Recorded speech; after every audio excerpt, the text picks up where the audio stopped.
Hello there. A couple of days ago, One News put out their latest opinion poll, and it was fascinating. If you look at the media that came out afterwards, the government's in big trouble. Chris Hipkins should be really freaking out, and nobody knows exactly what's going to happen. It's all so dramatic. Oh, that's what they want you to believe. In reality, an opinion poll, as I said before, is just a really good way to see trends, but there's a whole bunch of information that's not quite accurate in the way that it's presented. So let's have a quick look at this particular opinion poll and see what the issues are with how it's been presented both on the night and represented afterwards by those involved. So if we take a look initially at the big picture, it's essentially an even split at the moment between a left block and a right block. And that's pretty consistent with what we've seen with other opinion polls. In terms of trends, we can see how that works. But what you're not told is that there's actually 12% of people that responded as not knowing where they wanted to put their vote. And there's no way to guarantee which way they're going to vote, and it might just be a miniature version of the big poll. It's impossible to know, but 12% is enough to change the fortunes of almost every political party that we've got.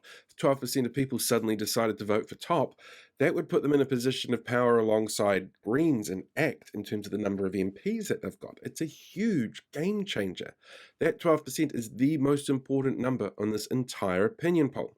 The other number that's really important to remember is plus minus 3.5%, because that's the margin of error on this poll, which is also pretty typical. But it means that this massive fall from grace that Chris Hipkins has had as preferred Prime Minister of 1%, that's within the margin of error. In fact, just about every single change in this is within the margin of error.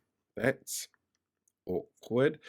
But that hasn't stopped the media from doing what it can to try and tell everybody that, this is a terrible thing for the left bloc. Like this particular piece that came out from News Talk ZB that said that the ACT National Party would be able to have 61 seats to the 59 seats that you get from the left bloc under these polling numbers, only their numbers don't actually add up, and it would be 60, 61. They're looking at an overhang of some sort, which means that you don't have a simple majority, which causes all sorts of issues.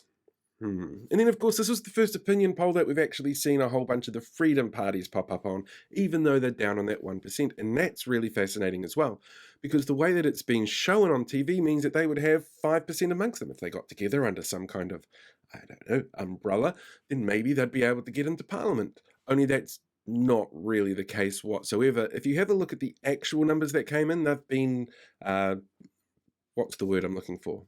Rounded up. Oh, it's been one of those days. I need more coffee. So they've been rounded up. Anything over 0.5% gets rounded up. So they don't have anywhere near the 3% that it says here. In fact, it's closer to 1.9%. And the Democracy NZ one is absolutely fascinating because they're crowing about 1.9%. But the actual results in the poll, they're not saying that whatsoever. Seems a little bit dodgy, to be honest. That's a really weird way of putting that information out there. So your opinion polls, again, really good for trends. Absolutely brilliant fodder for people who want to yell and scream and make news. But this opinion poll is very online with the other two opinion polls that we had come out last week that said exactly the same thing, that it's going to be a close election, that we need to get people out there to vote.